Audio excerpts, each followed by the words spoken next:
bom dia. Já estamos aqui ao vivo, aqui com o nosso querido pastor Tércio, o Luiz Honório já está aí. Olha só, à medida que você for entrando, vai dando um bom dia aí pra gente saber quem está com a gente, de onde você é. Se você não nos acompanha, eu sou o pastor Carlos César, deputado estadual. Hoje nós vamos falar dos últimos acontecimentos aí, de uma grande conquista que nós tivemos nesta semana. Um momento difícil que nós estamos vivendo, mas acima de tudo nós sabemos que nós temos a bênção de Deus. Estou aguardando, daqui a pouco nós teremos a participação do nosso deputado federal, pastor Jefferson Campos. Compartilhe, dê seu like aí, né? Compartilhe também nas nossas redes sociais. Se você não nos segue ainda, siga o pastor Carlos César, siga o pastor Jefferson. Aê! Bom dia, deputado federal Jefferson Campos. Muito bom dia, pastor Carlos César, a todos que estão nos acompanhando aí nesta manhã de quinta-feira, manhã abençoada. A gente está aqui trabalhando, né? Semana de muito trabalho, de muitas decisões importantes. Parabéns a você aí pelas iniciativas que tem tomado também, junto ao Estado, para que a gente possa continuar pregando o Evangelho, fazendo a nossa parte também política, né? E na luta, parabéns a todos que estão nos assistindo aí, que a bênção de Deus esteja sobre a tua vida, sobre a tua família, e hoje seja um dia de vitória. E essa semana, né, embora a luta que estamos passando aí, sirva para nos trazer aí experiência, graça, proteção da bênção de Deus. É isso que a gente tem sempre pregado, né, pastor Jefferson? A certeza de que nós vamos atravessar do outro lado. Jesus falou, olha, entre no barco e passe para o outro lado. Falou que no meio daquele caminho haveria uma tempestade. Haveria um momento em que as pessoas achariam que iriam morrer, que estavam perdidas. Mas Jesus estava naquele barco.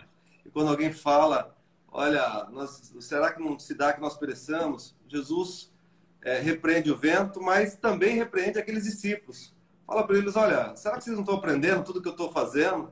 Ele esperava que eles repreendessem o vento. Esperava que eles não tivessem medo, não ficassem assustados, não ficassem enxergando fantasmas. Muitas vezes isso que nós vivemos. Mas, pastor Jefferson, eu queria compartilhar com você essa grande bênção que nós tivemos, essa conquista, né? Essa semana, ontem, foi decretada aqui na cidade de São Paulo a fase vermelha.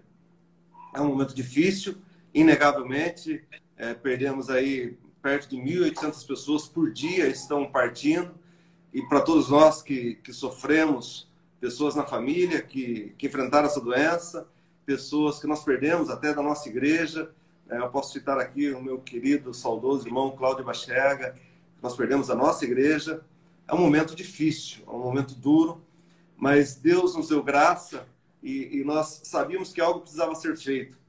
Existia uma situação de que havia uma lei que nós havíamos aprovado na Assembleia, que havia sido vetado, uma questão jurídica, e precisávamos apresentar uma solução. Eu gostaria que você compartilhasse com as pessoas essa conquista, porque se hoje, apesar de nós entendermos a situação e colaborarmos, nós somos pessoas que cumprem a lei, que obedecemos a lei, as normas, e vamos sempre seguir dessa forma, né? Mas seria muito mais difícil voltarmos a como nós ficamos no início do ano passado, em abril, maio, junho, julho, com as igrejas fechadas e fazendo apenas live, e as pessoas não podendo ter um lugar, nem ao menos para ir receber uma oração. E nessa semana nós tivemos essa conquista. Aliás, só para informar para todos que estão aqui, nós estamos com mais de 60 pessoas aqui com a gente, que ontem chegou já o projeto de lei na Assembleia Legislativa para ser aprovado em regime de urgência. Ou seja, não é apenas um decreto que o governador mandou, que já está publicado, que cada um pode afixar até se quiser na sua igreja, mas também nós teremos uma lei sendo votada na Assembleia Legislativa que já foi nos enviada ontem. Gostaria que o senhor compartilhasse aí, o senhor que foi uma pessoa decisiva para esse momento, né? Estivemos juntos, eu, o senhor, conversando, melhor, você, né, meu cunhado, pô, eu e você conversando lá com Para de me deixar mais aí essa situação. Gostaria que você falasse sobre isso. Para de me deixar mais velho aí, por favor. Estamos procurando aqui no decreto ontem que foi postado pelo governo do estado, está as regras para os cultos. Né? Só isso que a gente estava procurando aqui, para a gente debater sobre isso. Refletindo um pouco antes, né? Semana passada nós estivemos no Palácio do Governo e nós solicitamos, né, ao governador que as igrejas fossem incluídas nesta categoria de serviços essenciais. Você estava comigo, né? O governador foi naquele momento sensível, foi na sexta-feira, e na segunda ele disse, então, por favor, já chamou os seus auxiliares, já elaborou o decreto. Para quem não entende a diferença, havia uma lei de iniciativa da Assembleia Legislativa que foi vetada por vício de iniciativa. Esta lei tem que partir do governo e não da Assembleia. Foi vetada pelo governador e nós pedimos a ele. Então, já que vetada, que se elaborasse um decreto. O decreto ele tem a vigência imediata, ele não precisa passar pela votação do plenário da Assembleia Legislativa, e foi o que aconteceu. Na segunda-feira, junto com a bancada cristã, católica, evangélica, estadual, Carlos César, que é o presidente da Frente Parlamentar Evangélica do Estado, eu que faço parte da diretoria da Frente Parlamentar Evangélica do Congresso Nacional, nós chamamos os deputados do Estado de São Paulo, todos os que puderam, né, vários estiveram lá, de todas as denominações, e também católicos, estivemos juntos lá e foi, então, sancionado, ou melhor, foi enviado para a Assembleia imediatamente o decreto, segunda-feira, 10 horas da manhã, com a promessa. É isso? Só para compartilhar com as pessoas talvez não tenham ideia, ontem eu falava com o presidente da Assembleia, e ele que também esteve conosco, que nos ajudou, e falava da grande vitória. Falou, Carlinhos, você não faz ideia, porque a pressão para que isso não houvesse, para que esse decreto não fosse emitido, porque, na verdade, todo o centro de contingência já sabia que na quarta-feira eles iriam decretar a fase vermelha.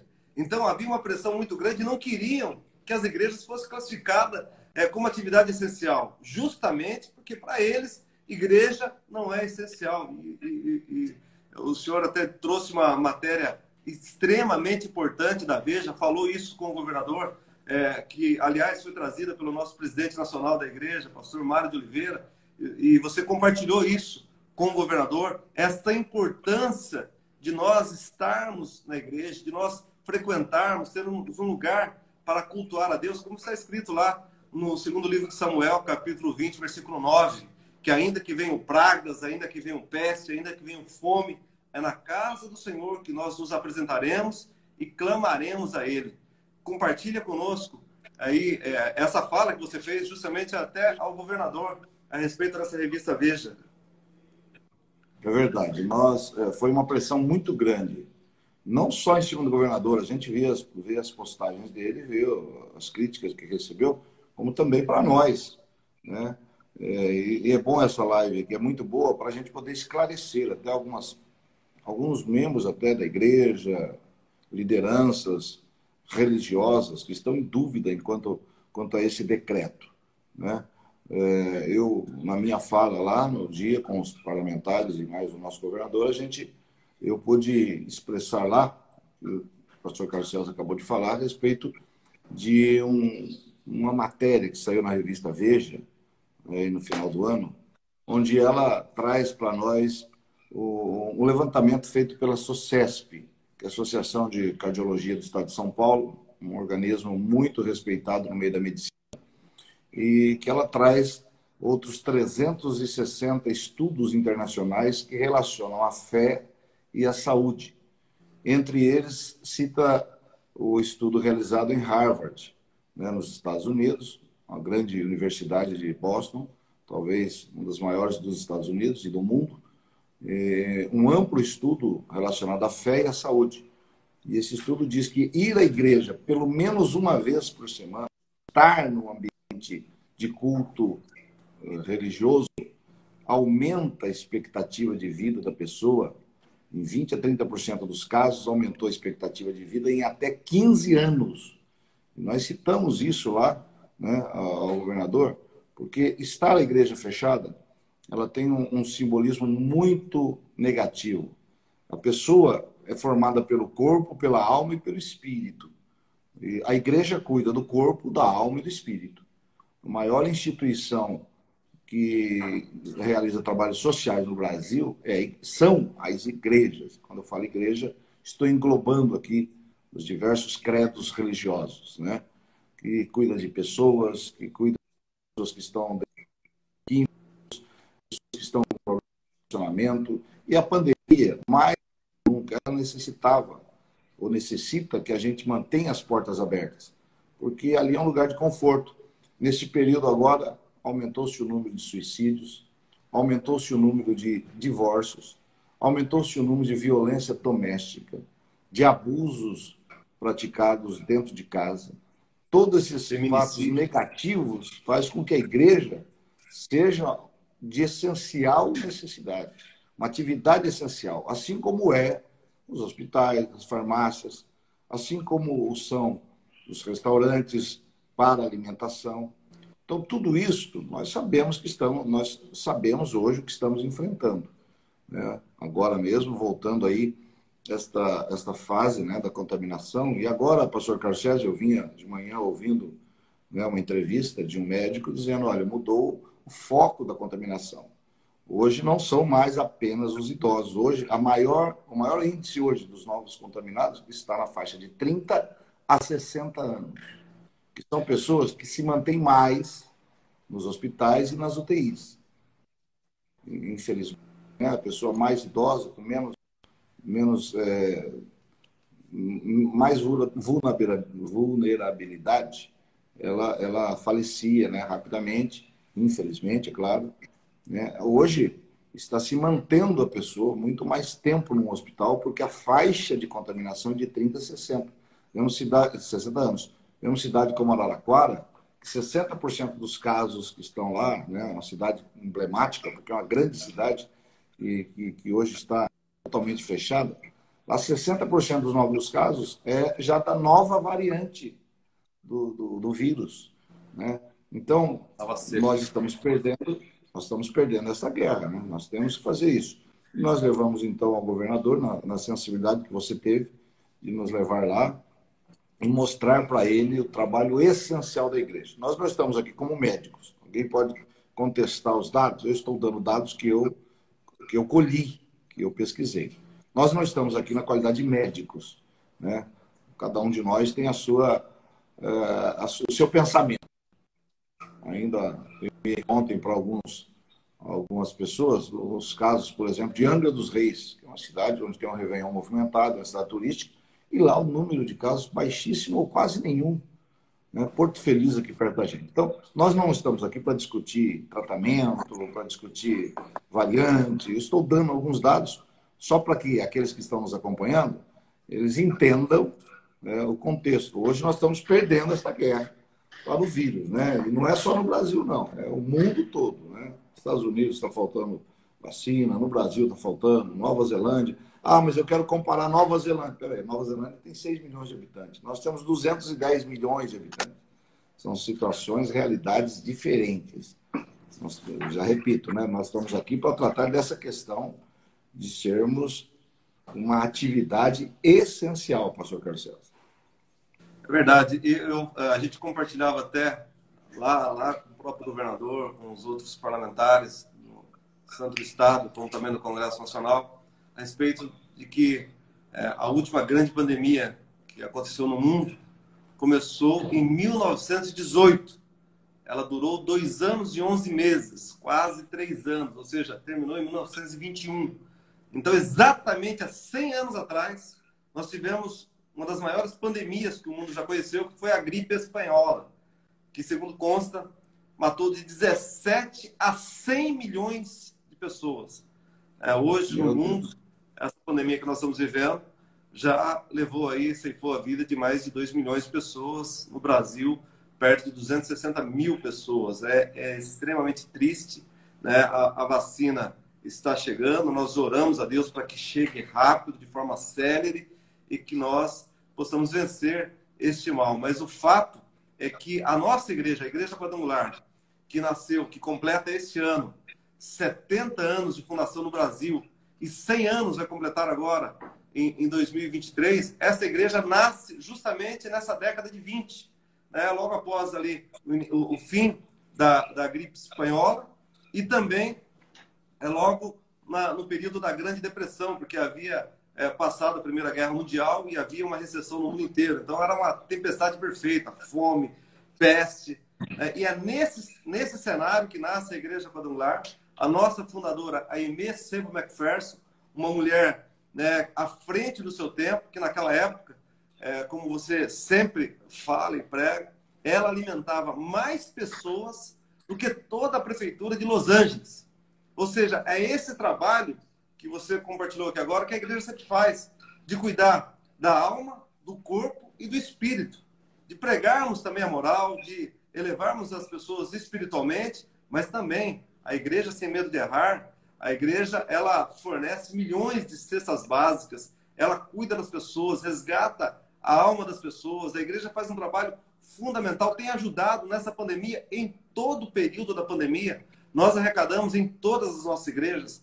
Os nossos projetos sociais da Igreja Quadrangular continuaram a existir, continuaram a fazer, seja o Projeto Lucas, com mais de 18 ônibus que nós temos, né, que leva assistência à saúde, medicina preventiva, o Projeto Margarida, que faz exames de eletrocardiograma, exames de mamografia, e é bom as pessoas que estão aqui nos acompanhando poder divulgar isso, que esses exames são caros e bancados pela nossa igreja, através da oferta que nós consagramos no altar. A igreja banca sozinha, sem nenhuma ajuda governamental, nem de governo federal, estadual ou municipal. É a igreja que banca, lauda esses exames, e quantas pessoas que já foram salvas de doenças porque foram diagnosticadas precocemente. Então, são esses trabalhos sociais que a igreja desenvolve com esses projetos, o Projeto Margarida, que nós temos atendido mais de 50 mil pessoas, já atendemos, com médicos, seja a Casa da Provisão, seja os projetos ribeirinhos, enfim, esse trabalho social que é fundamental e que a igreja acaba sendo, em certa medida, esse pronto-socorro, esse lugar de refúgio, que já foi lá atrás, há 100 anos, quando nasceu a Igreja Quadrangular, e continua a ser hoje. E penso que é essa a nossa função maior, de defender o corpo de Cristo, de defender a Igreja de Jesus, de permitir que as portas de uma igreja estejam sempre abertas, principalmente para aqueles que mais precisam, aqueles que querem o refúgio do Senhor. Importante essa colocação, muito importante mesmo, porque às vezes, quando se fala de igreja, a pessoa acha que a igreja é apenas o culto. O culto é um momento, talvez um momento que a gente recarrega as baterias espirituais, ouve uma palavra, um direcionamento. Um culto, um momento importantíssimo da igreja é o culto. Mas a igreja não é só o culto, a igreja é a comunhão, a igreja é a oração, a igreja é o atendimento, como você acabou de dizer, espiritual, físico, do corpo, né? Pessoas que são alimentadas espiritualmente, mas também fisicamente. Pastor Carlos César, nós estamos aqui hoje também para falar da igreja enquanto trabalho essencial, né? Quero agradecer a todos que estão enviando aí suas mensagens. Os prefeitos insistem em proibir as aberturas das igrejas, além das ameaças, multas pesadas. O que fazer? Essa pergunta do pastor Edinho, nosso amigo lá de São João da Boa Vista. Primeiro dizer que a grande conquista que tivemos em incluir a igreja nas atividades essenciais. Isso ocorreu na segunda-feira através de um decreto e na terça-feira já chegou um projeto de lei na Assembleia. Porque o decreto ele pode ser mudado a outro governador, né? Ele pode mudar o decreto. O projeto de lei aprovado pela Assembleia nos dá garantia permanente. Ainda que venha outros governadores, outros governantes, né? Ele só é mudado através de outra lei aprovada na Assembleia. Então, já temos a garantia, já somos um trabalho reconhecidamente essencial no Estado de São Paulo, mas agora, com o projeto de lei, aí, nós aumentamos ainda esta garantia, né? E chegou lá e vai tramitar, e creio que vai tramitar rapidamente lá, através do trabalho do deputado Carlos César e de outros que temos lá também que estão trabalhando em prol disso. Ontem foi anunciado, então, que São Paulo, o estado todo, entra na fase vermelha, né, no nosso estado. Alguns estados, eu tenho informação, já estão na fase preta, né? Que pode vir a fase roxa, mas já tem fase preta, já tem estado, por exemplo, Rio Grande do Sul, ontem já entrou na fase preta, né? Ou seja, já está acima, e aqui é esta conversa. como dissemos no começo, nós estamos aqui para falar a respeito da essencialidade da igreja. Primeiro, acabamos de mostrar o porquê a igreja é um trabalho essencial, né? Você colocou muito bem o trabalho social desenvolvido e nós temos nas nossas mãos aqui a regulação, né, que entrou. Primeiro, questão de horário, né, que torna das 0 horas, a partir das 0 horas de sábado, entramos nessa fase vermelha, ou seja, de sexta para sábado, às 0 horas, já entramos na fase vermelha. E aí, a permissão de funcionamento das 5 às 20 horas. Né? Repito, não estamos aqui para questionar, né, se era melhor deixar 24 horas, se aglomera menos com mais tempo. Não nos cabe aqui, né? Até porque cada um tem a sua opinião, eu tenho a minha. Até com o Carlos César, às vezes a gente se diverte de opinião, né? Mas nós estamos aqui para esclarecimento e não para confusão, né? Essa é uma questão divergente e também de governantes, né? Estamos aqui para falar de governante A ou B, do presidente da República, do governador do estado, do prefeito, especificamente. A não ser quando esse prefeito, como disse aqui, a pergunta muito bem colocada do meu amigo, meu inteligente amigo, meu mentor, né, pastor Edinho, quando o prefeito insiste em extrapolar os limites, né? Até porque cada município hoje tem uma realidade. Eu acabei de citar Araraquara aqui, que já há um bom tempo está lá, algumas semanas está nesse momento crítico da cidade. Primeiro, nós temos o direito de funcionar, né? Nós temos o direito de funcionar dentro dessas regras estabelecidas, como o tem os demais estabelecimentos essenciais. Pode falar, Carlos. Aliás, né, pastor Jefferson, você tem colocado sempre da importância de nós termos representantes e sabermos dialogar muito também com os prefeitos, porque a decisão do STF foi de dar autonomia a governadores e a prefeitos. Desde quando o decreto federal da União, emitido pelo presidente da República, Jair Bolsonaro, já foi no ano passado, e já colocava a igreja como atividade essencial, um decreto nacional. Mas ainda assim, a decisão dos governos estaduais e principalmente dos prefeitos sobrepunham a esse decreto. E continua assim ainda. Então, é lógico, é preciso que nós lutemos para exigir os nossos direitos, mas a decisão do STF é dar autonomia, principalmente para restringir mais ainda para os prefeitos. E é o que, infelizmente, está acontecendo. Ainda ontem, eu falei diretamente com o prefeito Edinho de Araraquara, através do Paulo Fiorilo, que até montou uma comissão de representação para ir até Araraquara, e falava com ele sobre isso. E ele dizia, não proibir, né? Pelo contrário, podem ir, ao contrário, podem ir à igreja. Eu falei assim, pode ir, mas e fazer o culto? Ele falou, não, só está proibido o culto. Eu falei, pô, mas é o cultuar a Deus. Então, é preciso expor isso às pessoas, principalmente aos prefeitos. A gente lamenta muito. A cidade de Araraquara, penso que é a cidade do Brasil que fez o maior lockdown, que fechou até supermercados, que fechou tudo. Então, são realidades pontuais de cidade a cidade que nós vamos ter que aprender a conviver, lidar e, de alguma forma, enfrentar isso e passar por esse momento. Eu tenho uma certeza. Nós vamos atravessar do outro lado. Tenho uma certeza, pastor Jefferson. Vamos sair mais fortes. Vamos sair melhores. Não tenho dúvida disso. Vamos vencer esse momento. Eu acho que é algo que está entrando muito nas pessoas, e eu compartilhava isso com você ontem.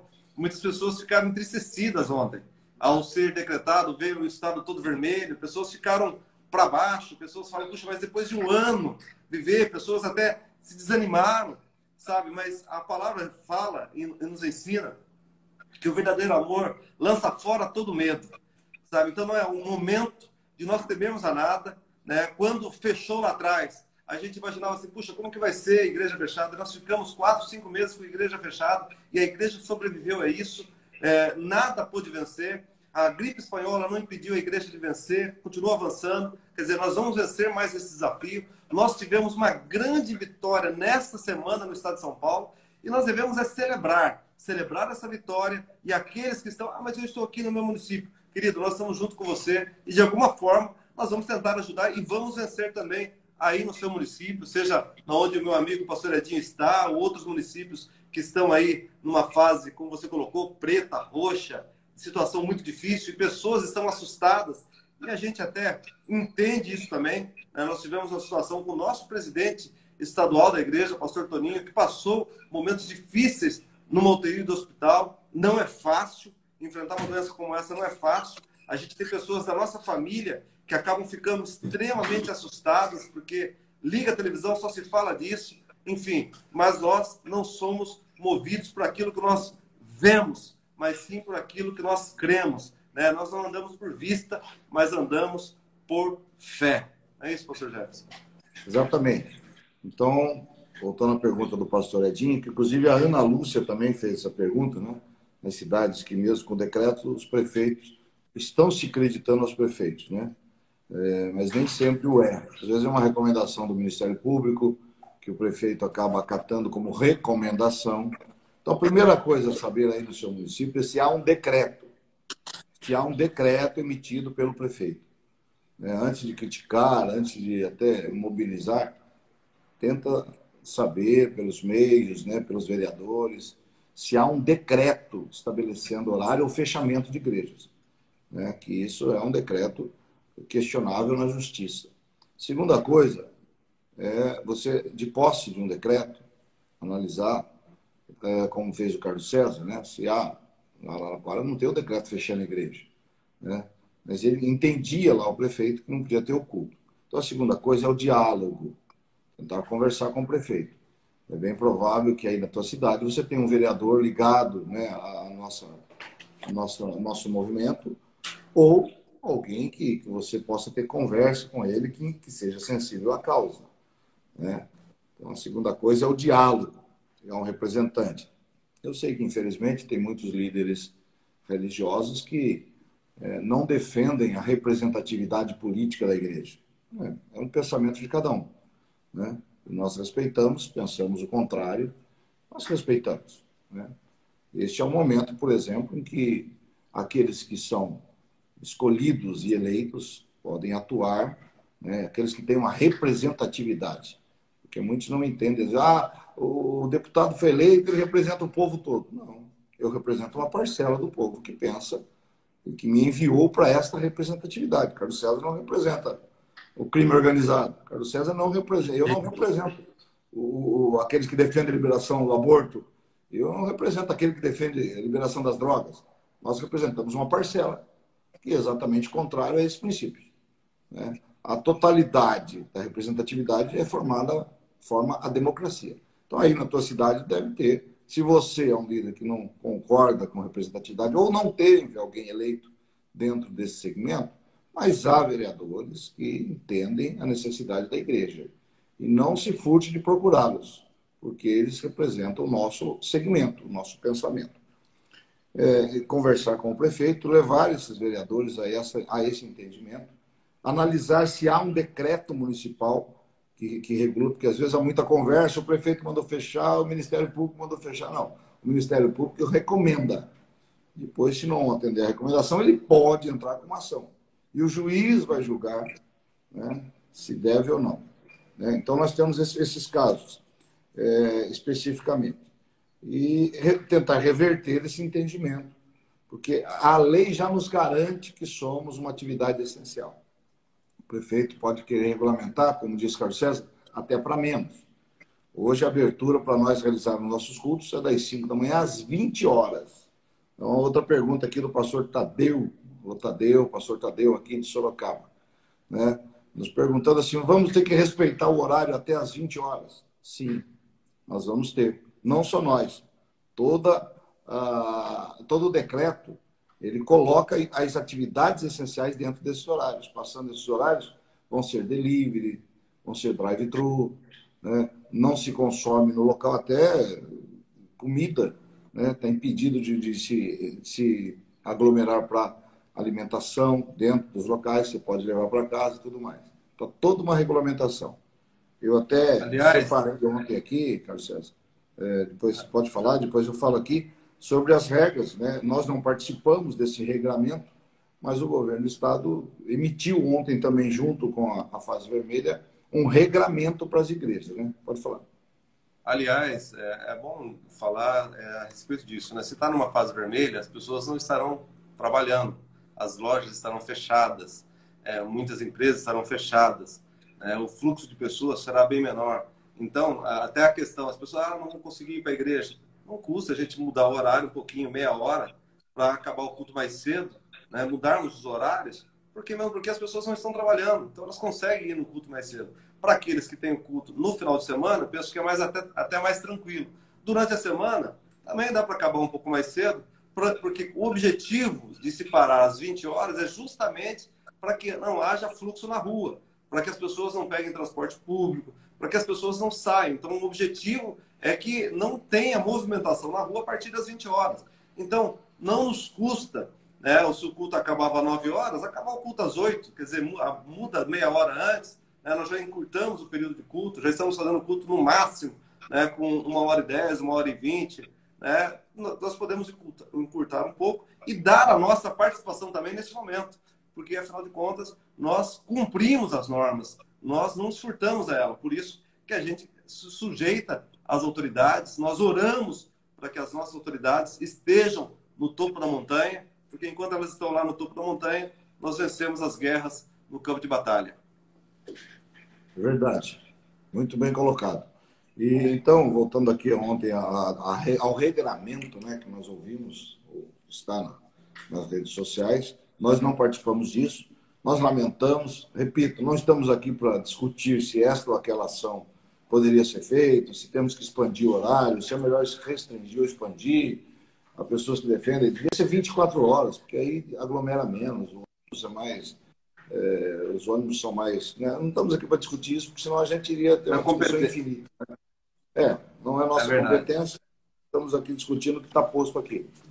Então, eu tenho na minha mão, né, o que ontem, nas minhas mãos aqui, o que ontem foi emitido, nós não participamos disso aqui, é claro, nós lamentamos o fechamento de comércio e tudo mais, porque entendemos que as pessoas, né, estão aí passando momentos difíceis, precisam trabalhar, mas, repito, estamos aqui para decidir. Então, eu, por exemplo, eu tinha um culto que começava às 19 horas no domingo. Eu já mudei esse culto para as 18 horas.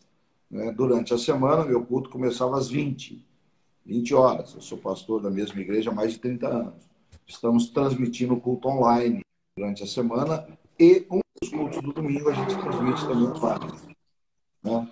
Então, os cultos da semana nós já mudamos para as 19 horas e vamos terminar, faltando alguns minutos antes das 20 horas. Vamos cumprir.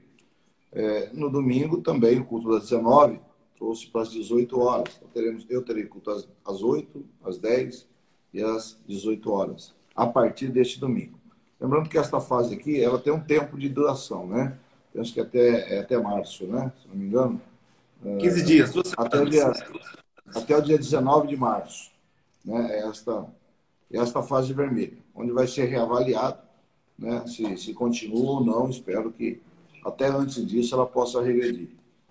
Carlos César, não sei se você tem na sua mão os protocolos sanitários para funcionamento dos estabelecimentos religiosos, né? Em São Paulo, no estado de São Paulo. Muitas das coisas que a gente já faz, né? A maioria.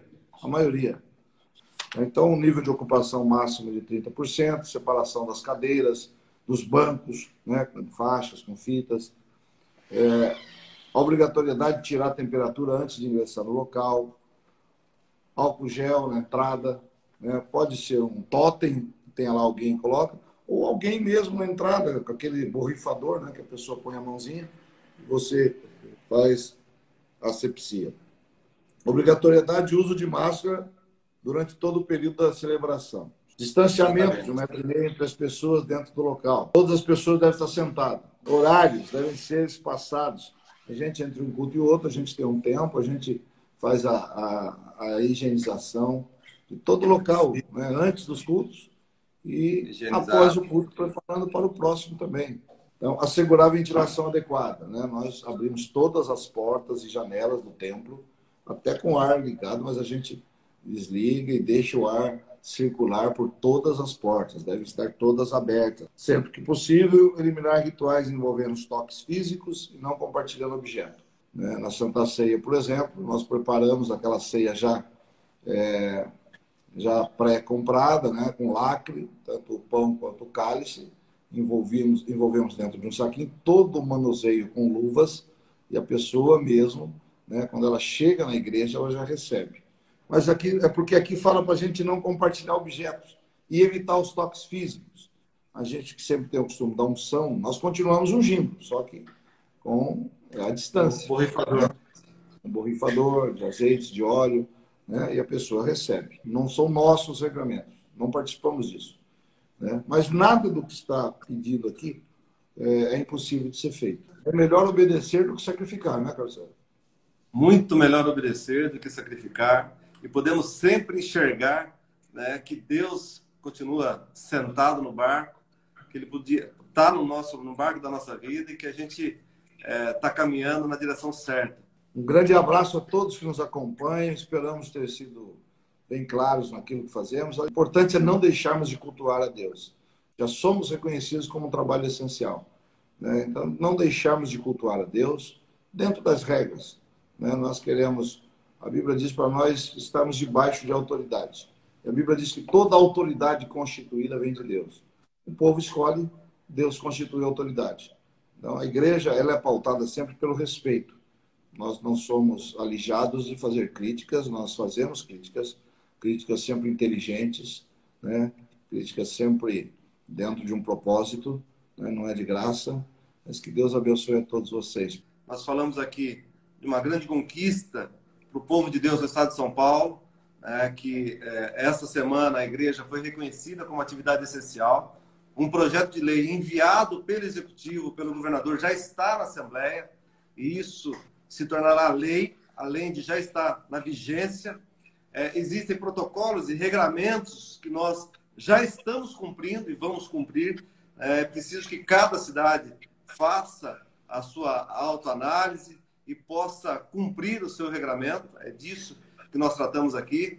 A nossa gratidão a cada líder, a cada pastor que tem orado pela nossa vida. Nós não temos dúvida que Deus agiu em nosso favor, de alguma forma, nos colocando no momento certo, na hora certa, para falar da forma certa e ter o resultado que nós esperávamos. A igreja não poderia ser de outra forma e vai continuar avançando. Então, aqui, só para revisar para as pessoas, a nossa gratidão desse momento. Nós celebramos a cada conquista, o Senhor nos ensina a celebrarmos, a nos alegrarmos por ela. Então, nada pode roubar a nossa alegria, nada pode roubar a nossa fé, né? Então, há pessoas que nesse momento estão talvez presas na sua casa e que há muito tempo não frequentam uma igreja, há muito tempo não conseguem cultuar a Deus.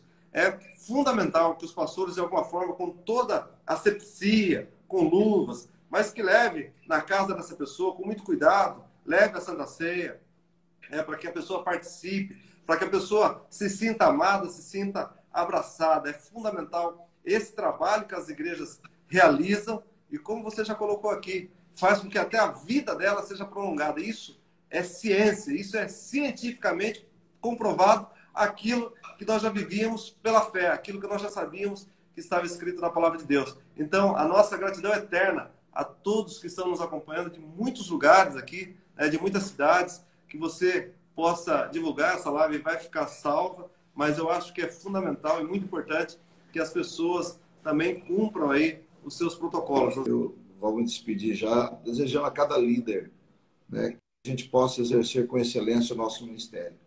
Você que é um líder de célula, um líder de grupo, você que é um pastor, você que é um auxiliar, enfim, você a quem Deus confiou o ministério de crente, é tempo de nós exercermos o nosso ministério. Se você não pode fazer uma visita pelo isolamento, ligue. Às vezes a pessoa está lá isolada, um telefone, uma mensagem. Cuide. Você que tem visto que as pessoas não estão indo na igreja, pessoas que você não viu ainda faz um ano, que eram frequentes, estavam lá, dá uma ligada, né? Peça o telefone, crie uma lista de transmissão, mande uma mensagem para ela, grave um videozinho, mande, olha, querido, estamos orando por você. É tempo de nós demonstrarmos a nossa excelência. Nós temos tempo, as pessoas estão dentro das suas casas. Não fique apenas esperando a ação. Seja proativo. Você que é um líder, você que é um membro de igreja, você que tem a sua fé alicerçada em Deus, Faça a sua parte. É tempo de nós continuarmos em crescimento. Os bons velejadores não reclamam dos ventos. Eles ajustam as velas. É tempo de ajustar as velas. Ah, eu não posso encher a igreja. Faça mais cultos. Ah, eu não posso passar das 8 horas. Comece mais cedo. Faça um culto mais objetivo, mais curto, mais rápido, mais proativo.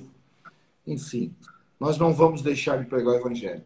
Nós já sabíamos que a igreja era essencial. E hoje o Estado todo sabe. Porque nós trabalhamos para isso. Temos um decreto sobre isso, temos uma lei que vai ser aprovada sobre isso. Mas, acima de tudo, espiritualmente, nós sabemos da essencialidade de estarmos na igreja, na casa de Deus, como disse Davi, eu queria morar na casa do Senhor, e também, como nós dizemos, vamos cuidar do nosso rebanho, né? Os lobos continuam soltos, né? Nós, como pastores, líderes e membros de igreja, cada um é um líder, nós vamos cuidar do rebanho para que o lobo não ataque. Deus abençoe a todos. Você compartilhe, comente com a gente aí. E na próxima semana nós teremos também uma nova live. Podemos encerrar com uma oração, né, pastor Carlos César? Grande e maravilhoso Deus, te agradecemos pelo dia, pela vida, pela saúde. E oramos a Deus até por aqueles que estão passando um momento difícil na sua vida pessoal, na sua vida familiar, física. Nós te louvamos a Deus por tudo que o Senhor é e te agradecemos por tudo que o Senhor também faz por nós. E pedimos a cura, pedimos a libertação, pedimos a Deus sobre o nosso estado, o nosso país que passa por esta pandemia. Sabedoria, ó Deus. Governantes estão, às vezes, tomando medidas impopulares, alguns estão perdidos nas suas medidas, Pai, mas o Senhor é aquele que nos dá sabedoria. A tua palavra diz que quando o Senhor enviar a peste, a fome ou a sequidão, e se o meu povo, que se chama pelo meu nome, se humilhar e orar, eu ouvirei dos céus e sararei a sua terra. Pai, nós estamos debaixo desta humildade, humilhando diante de Ti e pedindo que o Senhor sare a nossa terra, que o Senhor cuide de nós, dê sabedoria aos que governam.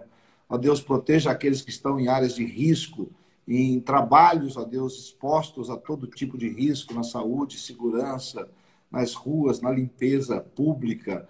Ó Deus, nós, pastores, que também estamos todos os dias em contato com centenas de pessoas, e tantos quantos têm, ó Deus, tombado no campo de batalha, pedimos sobre as nossas famílias, ó Deus, a Tua bênção e a Tua graça e um dia de vitória, e que possamos passar, ó Deus, e continuar entendendo que o choro pode durar um tempo, mas a alegria, ela vem ao amanhecer, ela vem pela manhã. Muito obrigado, Senhor, por tudo quanto nós podemos também realizar pelo Teu reino, cada um que representa, ó Deus, nas casas legislativas, ó Deus, o Teu nome, a nossa fé, a nossa crença, os nossos princípios sejam abençoados e cobertos pelo Teu sangue. Em nome de Jesus, amém e amém. Deus abençoe a todos. Um grande abraço, fiquem na paz. Dia de vitória. Beijo a todos, Deus abençoe. Obrigado, pastor Jefferson. Obrigado a todos que estiveram conosco aqui, que Deus abençoe. E nós vamos vencer mais essa fase aí, em nome de Jesus. Beijão, Deus abençoe.